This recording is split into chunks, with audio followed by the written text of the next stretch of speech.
Tema 6, Cita-citaku. Subtema 3, giat berusaha meraih cita-cita. Pembelajaran 1. Tujuan pembelajaran ini sebagai berikut.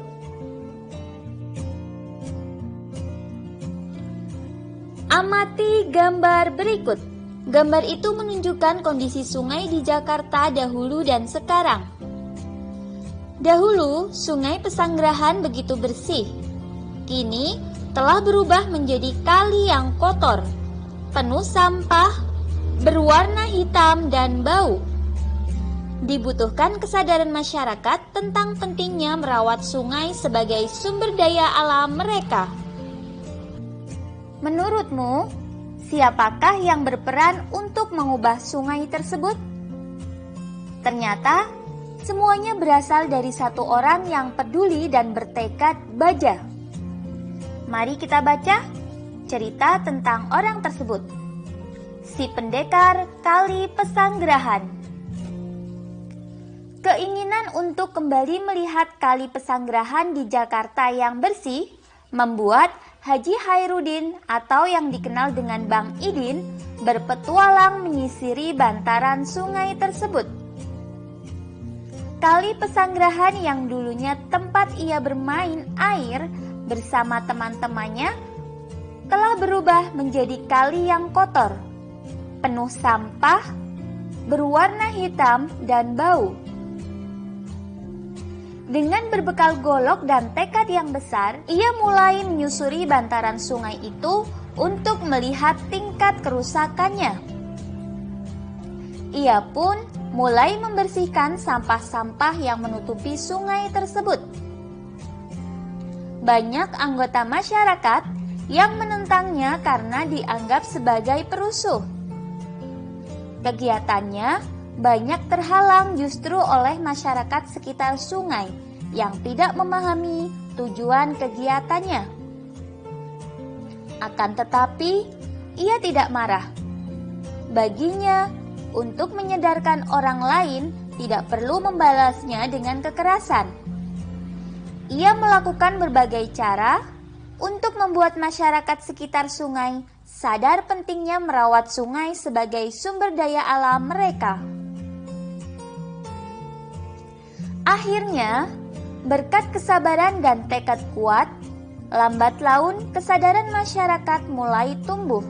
Bang Idin kemudian juga mengajak teman-temannya sesama petani penggarap untuk mengikuti langkahnya. Kini, mereka berhasil menanam 40 ribuan pohon produktif di sepanjang bantaran kali. Burung-burung yang dulunya pergi akhirnya kembali. Mata air yang dulu tertutup sampah kembali hidup. Air Kali Pesanggerahan kini sudah normal kembali. Ikan-ikan bisa hidup dan berkembang biak. Sepanjang tepian Kali Pesanggerahan menjadi hijau. Burung-burung berkicau setiap hari. Bahkan, burung cakakak yang bersarang di tanah dan sudah jarang ditemui di wilayah lain di Jakarta, kini juga bisa ditemukan. Pohon-pohon yang mulai langka di Jakarta dapat dijumpai di sini. Belum lagi tanaman obat yang jumlahnya mencapai 142 jenis. Di balik sikap kerasnya, pria kelahiran 13 April 1956 ini ingin membuktikan hanya orang yang benar-benar memahami alam yang dapat menyelamatkannya. Di tangan Bang Idin, Kali Pesanggerahan yang kotor dengan bantaran yang tak terurus berubah menjadi lahan produktif dan alami. Bacaan tersebut dapat kita rangkum dalam sebuah diagram tentang cita-cita Bang Idin. Cita-cita Bang Idin yaitu melihat Kali Pesanggerahan yang bersih. Halangan yang dihadapinya, yang pertama, banyak anggota masyarakat yang menentangnya karena dianggap sebagai perusuh. Kemudian, masyarakat sekitar sungai tidak memahami tujuan kegiatan Bang Idin. Sikap yang dimiliki oleh Bang Idin diantaranya yaitu: yang pertama, tidak mudah marah dan anti kekerasan. Yang kedua, kerja keras, kesabaran, dan tekad kuat. Sedangkan usaha yang dilakukan untuk meraih cita-citanya yaitu: yang pertama, membersihkan sampah, kemudian menyadarkan masyarakat, serta menanam pohon yang produktif di sekitar bantaran sungai. Dari situ dapat kita simpulkan tentang usaha Bang Idin untuk meraih cita-cita yaitu: usaha dan kerja keras Bang Idin serta kesabaran yang konsisten bermanfaat bagi masyarakat sekitar. Cita-cita Bang Idin sungguhlah mulia. Selanjutnya, mari kita baca puisi berikut. Penjaga Alamku, karya De Caritas. Kau tidak pernah lelah. Kau tidak pernah putus asa. Kau tidak pernah menyerah. Mencintai alam di mana kau dibesarkan. Angin dan badai adalah sahabatmu. Hujan dan panas adalah penolongmu. Air sungai adalah kehidupanmu. Alammu adalah ibumu. Maka engkau menjaganya. Maka engkau memeliharanya. Maka engkau merawatnya. Karena alam adalah ibumu. Mari kita analisis isi puisi tersebut. Puisi tersebut berkisah tentang orang yang menjaga alam. Usaha yang harus dilakukan untuk menjaga alam diantaranya tidak pernah lelah, putus asa, dan menyerah dalam menjaga, memelihara, serta merawat alam. Dalam puisi tersebut, alam dikatakan sebagai ibu. Maksudnya yaitu, alam merupakan sahabat dan penolong kehidupan. Alam memberikan yang kita butuhkan, sebagaimana dengan ibu yang senantiasa memberikan apa yang kita butuhkan, yang senantiasa ada di saat kita kesulitan. Tahukah kamu tentang deklamasi puisi? Deklamasi puisi merupakan salah satu cara membacakan puisi tanpa menggunakan teks. Biasanya, orang yang mendeklamasikan puisi harus menghafalnya terlebih dahulu. Membaca puisi memerlukan pelafalan yang jelas dan intonasi yang tepat. Selain itu, pemenggalan kalimat atau jeda juga harus diperhatikan dalam membaca puisi, agar puisi tersebut enak didengar dan mudah dipahami isinya. Tanda jeda dalam puisi diantaranya: tanda jeda garis miring 1 ini berarti berhenti sebentar untuk bernapas, biasanya pada koma atau di tengah baris. Kemudian, tanda garis miring 2 ini berarti berhenti agak lama, biasanya koma di akhir baris yang masih berhubungan dengan baris berikutnya. Lalu, tanda garis miring 3 berarti berhenti lama sekali, biasanya pada titik baris terakhir atau pada akhir puisi. Nah, bacalah kembali puisi Penjaga Alamku. Berikan tanda jeda pada bagian-bagian yang diperlukan. Latihkan kembali cara membacanya dengan menggunakan tanda jeda yang kamu buat.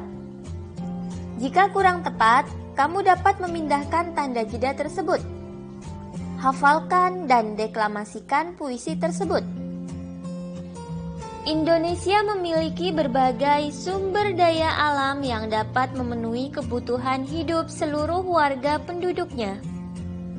Sumber daya alam hayati dan sumber daya alam mineral dalam berbagai rupa tersedia melimpah di Indonesia.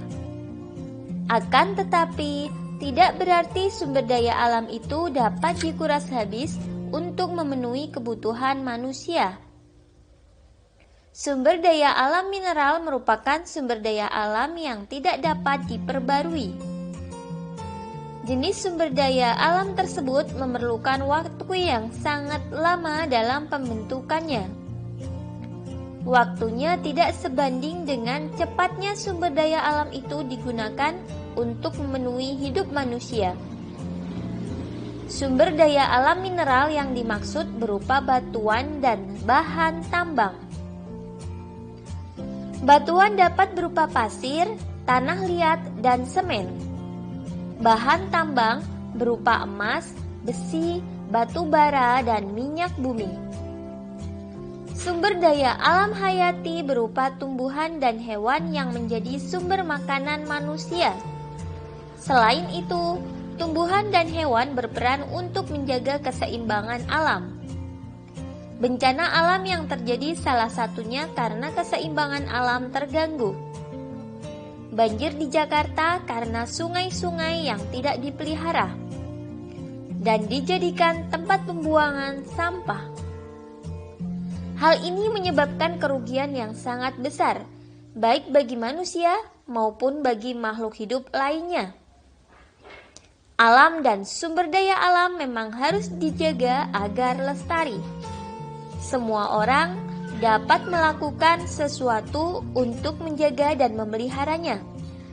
Jika alam rusak, manusia dan makhluk hidup lainnya akan kehilangan tempat tinggal dan sumber kehidupan. Oleh karenanya, manusia harus berusaha menjaganya. Salah satunya adalah dengan mengampanyekan usaha sederhana memelihara lingkungan melalui poster. Buatlah sebuah poster dengan memilih satu dari dua tema berikut. Yang pertama, pentingnya melestarikan sumber daya alam hayati yang berupa tumbuhan. Kemudian yang kedua, pentingnya melestarikan sumber daya alam hayati berupa hewan. Pilihlah salah satu tema yang tersedia. Carilah beberapa informasi tentang pentingnya sumber daya alam tersebut dengan menggunakan beberapa pertanyaan berikut. Bagaimana manusia dan makhluk hidup lainnya memanfaatkan sumber daya alam tersebut? Mengapa sumber daya alam tersebut harus dilestarikan? Akibat apa sajakah yang akan timbul jika sumber daya alam tersebut tidak dilestarikan? Buatlah sebuah peta pikiran untuk menjawab pertanyaan tersebut. Langkah selanjutnya, rancanglah sebuah poster untuk menyampaikan pesanmu pada buku tulismu. Tuliskan kalimat yang akan mewakili pesan yang hendak kamu sampaikan. Rancanglah sebuah gambar yang akan mendukung isi pesanmu. Lalu gunakan kertas ukuran A3 untuk mulai memindahkan gagasanmu dari buku tulis ke kertas poster tersebut. Gunakan pensil warna untuk mempertegas pesan yang disampaikan. Bermainlah dengan paduan warna yang baik untuk memperkuat pesanmu. Perhatikan contoh poster berikut. Untuk kerjasama dengan orang tua, lakukanlah wawancara kepada orang tuamu bagaimana cara mereka mencapai cita-cita mereka.